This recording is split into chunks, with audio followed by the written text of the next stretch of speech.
The views and opinions expressed in To the Point are those of the host of the program and its guests. They do not necessarily reflect the views or opinions of WGTE Public Media. Hello and welcome to The Point. Today we take a closer look at one of the most challenging relationships in global affairs, the relationship between the United States and Iran. For more than 70 years, the two countries have been moved between tension and limited cooperation, shaped by revolution, sanctions, regional conflicts, and concerns over nuclear weapons. The current conflict has raised new questions about Iran's influence in the region and the role of the United States in trying to contain a wider war. What lies at the heart of the mistrust between the United States and Iran? How does the current war change the balance, and what options exist to avoid a broader and more dangerous conflict? Today we break it down, clearly and directly, and to the point. I'm Doni Miller, and that discussion begins now.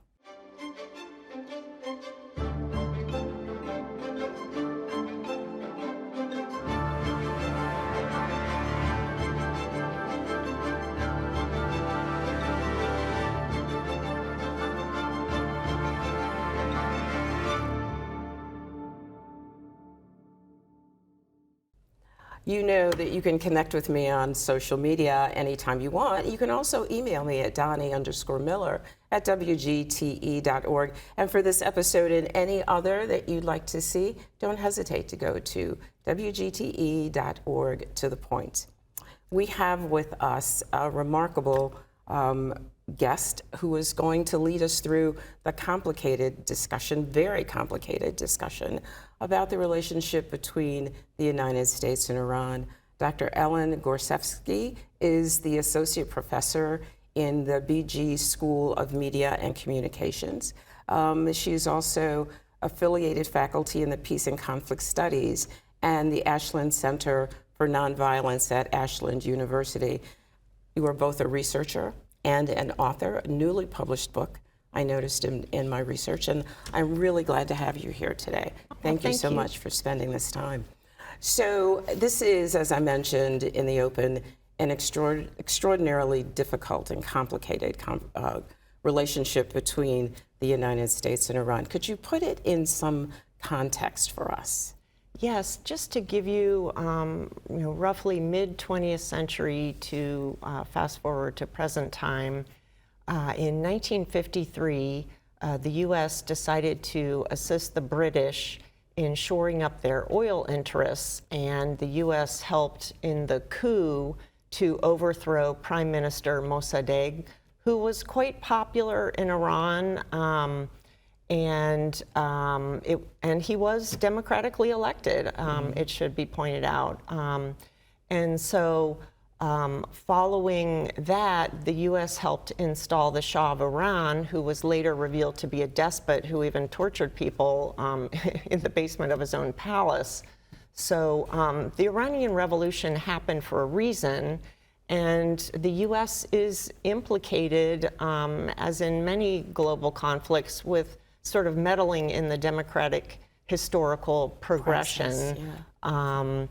And so ironically, that in a way has set Iran's trajectory towards a more representative democracy back by creating, this great revolution that instantiated the hostage taking of the American hostages under the Carter presidency, and then finally in the transfer over to President Reagan arriving as president, the hostages were returned.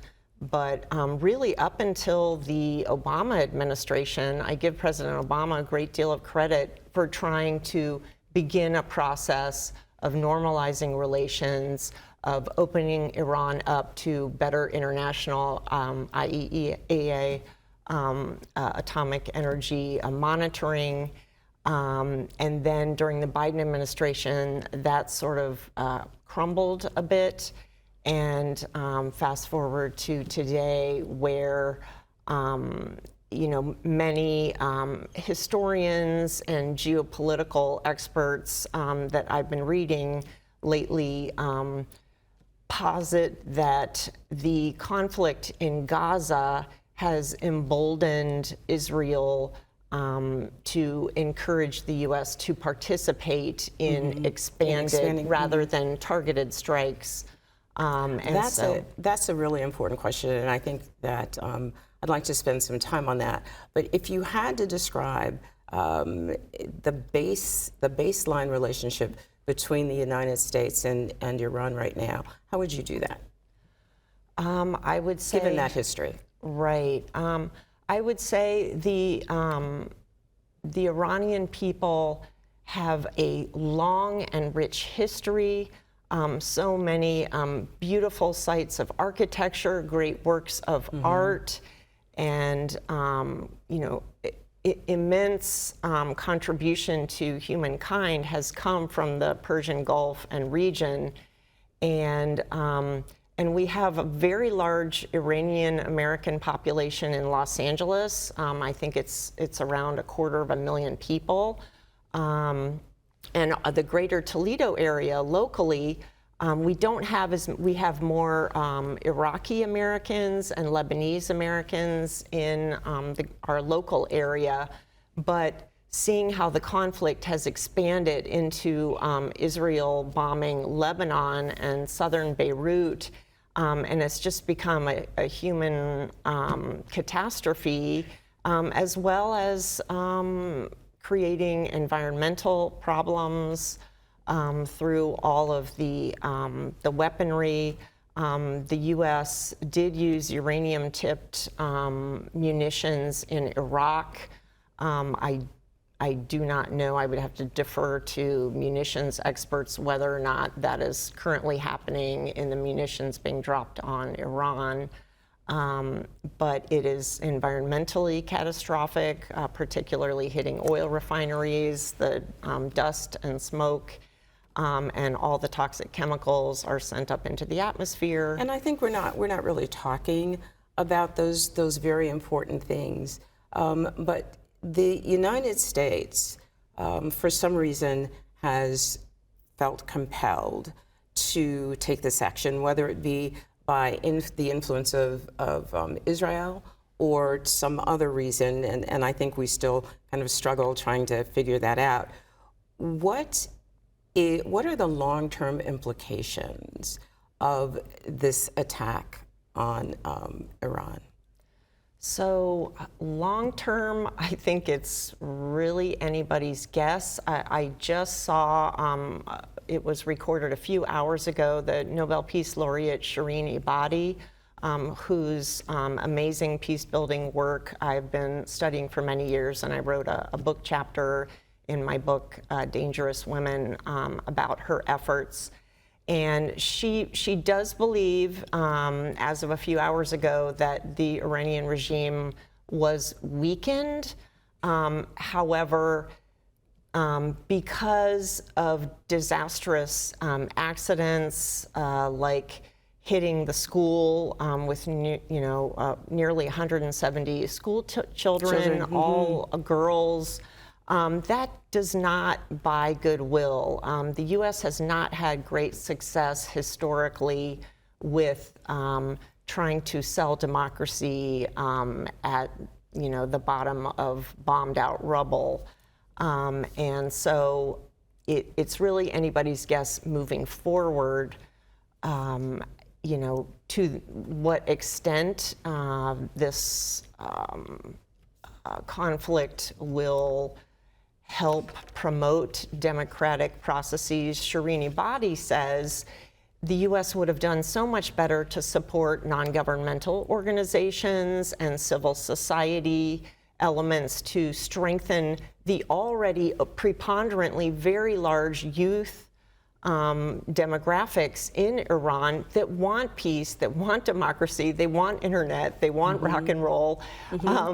So it remains to be seen if this will, make a difference in a positive way. So here's what our research shows that most Americans are concerned about when it comes to this conflict. They're concerned about first of all, the vagueness around the effort. There's not been a formal declaration of war, so the reasons that we are there, or at least under what guise we are under being there, is still vague and not well defined. There is a grave concern about this escalating into a larger conflict that includes the United States, a country that's never had a war on its land since the Civil War.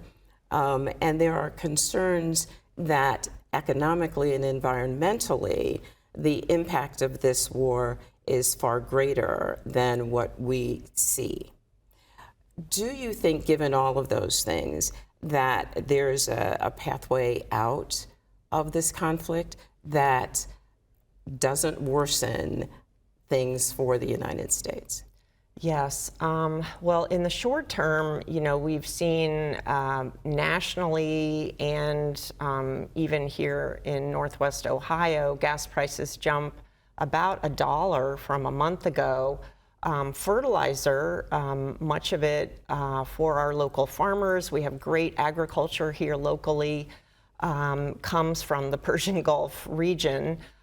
So fertilizer prices, typically farmers will purchase their fertilizers in around December, January. So most farmers should be relatively set for the current season, but the coming season is anybody's guess.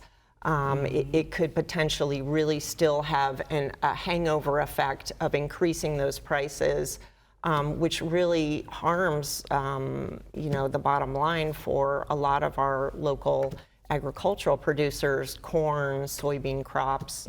And then just locally, already people are struggling with inflation and high prices.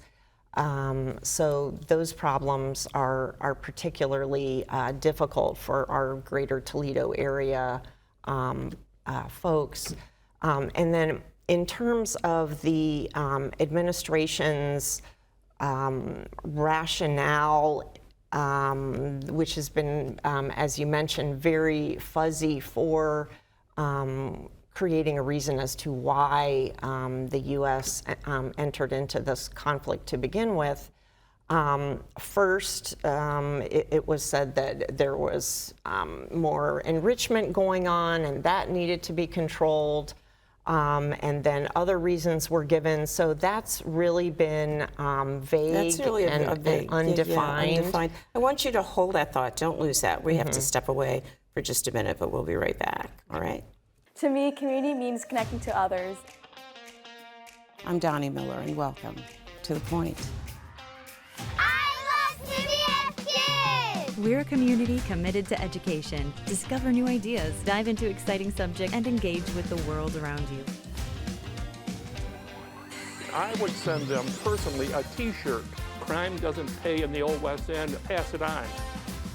That's how we cleaned up the neighborhood. Vision loss for people is not the end. It's a story, it's the next chapter. WGTE Public Media invites you to Get Out and Play Day. Monday through Friday, it's the 419 powered by WGTE. With Matt Killam, Gretchen DeBacker, I'm Kevin Mullen. What can people expect on the show? It's going to be an hour, a reminder of why this is a great place to live, work, and play. WGTE, where you come to watch, listen, and learn. Connect with us on our social media pages, but you know that. You also know that you can email me at any time at Doni_Miller@WGTE.org. And again, for this episode and any others that you'd like to see, go to WGTE.org. To the point, Dr. Ellen Gorsevski is with us today talking about this very complex relationship between the United States and Iran. And we want to break with the thought in mind, reiterating the fact that many people in this country are still very confused about why this is even happening. Yes, and another somewhat unprecedented, I defer to presidential historians, but having President Trump's son-in-law, Jared Kushner, be very instrumental in the initiative discussions that underpinned the effort as well as from recent reports earlier this morning, having participating in some way in some sort of back channel negotiations or pre-mediations assisted by Pakistan and other countries as intermediaries. It has long troubled, even in the first Trump administration, it has long troubled presidential observers and those who have looked at historical security cabinet posts and advisors who were career-long diplomats. For example, George W. Bush had served as America's representative in diplomacy in China for many years, and before he took a post as head of the CIA. So George Bush, the first, senior, had that peace-building perspective, and even George W. Bush, in going into Iraq, although historians now say, yes, it turned out Iraq had no yellow cake, and that didn't pan out. Nonetheless, he was still surrounded by people like Colin Powell, who were career military people who knew the cost of war. And Colin Powell, in fact, before going in, said, "Mr. President, we have to prepare for thousands and thousands of graves because this is what war is."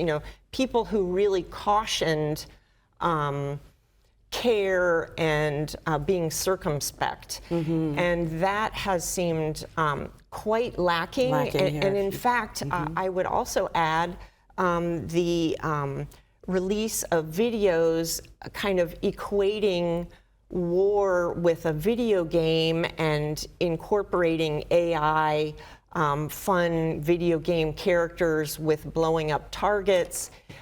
In terms of just war theory, it's just unheard of. It's unseemly. It's shocking and appalling even to quite conservative Republicans. So these are developments that are quite concerning in terms of prospects for future peace building. What an excellent perspective, and one that we've not heard. Consistently as we walk through this process with our current administration. I have a question based on Netanyahu, frankly, and the influence of Israel in this process. There is concern and great discussion around the possibility that our administration is being manipulated by Israel in this process, and that we are actually pursuing the goals of Israel as opposed to the goals that benefit the American people in this process. What's your perspective on that? Historically, all American presidents have been deeply scrutinized for potential proclivities to extend U.S. power and influence on behalf of other countries. For example, for a while, when there was talk of changing the U.S. Constitution to enable then Governor Arnold Schwarzenegger to run for president, would he, if he became president, would he then, somehow be overly protective of Austria and Austrian assets? Same thing happened with President Kennedy. Well, then the Catholic Pope is going to control us, and what would happen there? So all those really turned out to be not non-issues, but in this case, it's quite unique. So in all prior 20th century elections, American presidents needed to appear very strong in terms of its U.S. support for Israel in order to win the U.S. election. Historically, that has been consistently true. However, the difference now is having an extremely active leader such as Netanyahu, as opposed to someone like Yitzhak Rabin, who is probably rolling in his grave, who greatly wanted all the peoples of the Middle East to get along and create long-lasting peace for their descendants. So having Kushner, who is a non-standard, non-trained representative in a way as a proxy to build that, does create great cause for pause and concern. And I think a lot of observers are really worried about that, including people in Israel themselves. Absolutely. Yeah. So we're all wanting a path for peace out of this. No one likes war. The penalties of that kind of engagement are sometimes more visible than the benefits of the engagement. Given the complications provided by the presence of Israel in this discussion, given the fact that this war is badly defined by most observers, is there a path to peace out of this? Or will we find ourselves being continually enmeshed in the vision of others, or the realities of others, the needs of others in this process? I think the one hope is that seeing all of the human and environmental cost in the greater Middle East, including now Israel is under attack. Yes. I think that will hopefully provide a pathway for incentivizing an end to the hostilities. And also in terms of Trump's base, he was able to swing the votes of the religious right, including Catholics. Well, we've got 300,000 Catholics here in the greater Toledo area, and Pope Leo just came out with a plea to end the hostilities. Yes. And then also we have a very large Muslim American and Arab American and Middle Eastern American second, third generation whose vote matters. Absolutely. And they were very instrumental just north of us in Michigan's vote, swinging it to Trump. So I think if the Republicans want to maintain presidential control as well as in the midterm elections, precipitating overtures and trying to negotiate for peace is going to be necessary, because locally and nationally people are hurting under inflation, rising gas prices, tankers can't get through. We're throwing all the ethics out the window in terms of support for Ukraine in the war of Ukraine, as well as broader straining NATO partners, because we just bought Russian oil. Which funds their war against Ukrainians, which does not help the rest of Europe and our NATO allies. So I'm hoping that some of these other constraints will put the brakes on the conflict and incentivize more peace-building and diplomatic overtures to negotiate a settlement. Long-term, it's going to be a difficult road for all parties concerned. Yeah, we have just a few minutes left, and given your background, given your research, what would you most like to see happen in the relationship between the United States and Iran? What do you think is reasonable to happen? Right. I would like to see a cessation to all hostilities immediately. I would like to see the State Department rehabilitated. It's been completely gutted of our foreign service and diplomatic corps. I would also like to see programs like the Fulbright program and other soft power academic approaches, which incidentally, the Chinese are fantastic at that. China is amazing at their soft power. The US needs to reinitiate some of these more cultural exchanges and interpersonal exchanges that help strengthen ties amongst colleagues worldwide. I have, lovely colleagues in Iran and elsewhere, and so the current sort of 1950s Red Scare style tactics of attacking academia are quite counterproductive. So if we just, follow our own example, or currently the Chinese example of using our soft power, our statesmanship, and all the really rich assets the United States has in terms of peace building, that would benefit all of us, and regional partners internationally. Well. Thank you so much for your insights on this discussion. Thank you for joining us, and I hope you come back. This is a huge topic, and there's an awful lot to talk about. Thank you, Doctor, and thank you for spending this time with us. I will see you next time on To The Point. The views and opinions expressed in To The Point are those of the host of the program and its guests. They do not necessarily reflect the views or opinions of WGTE Public Media. To The Point is supported in part by viewers like you. Thank you.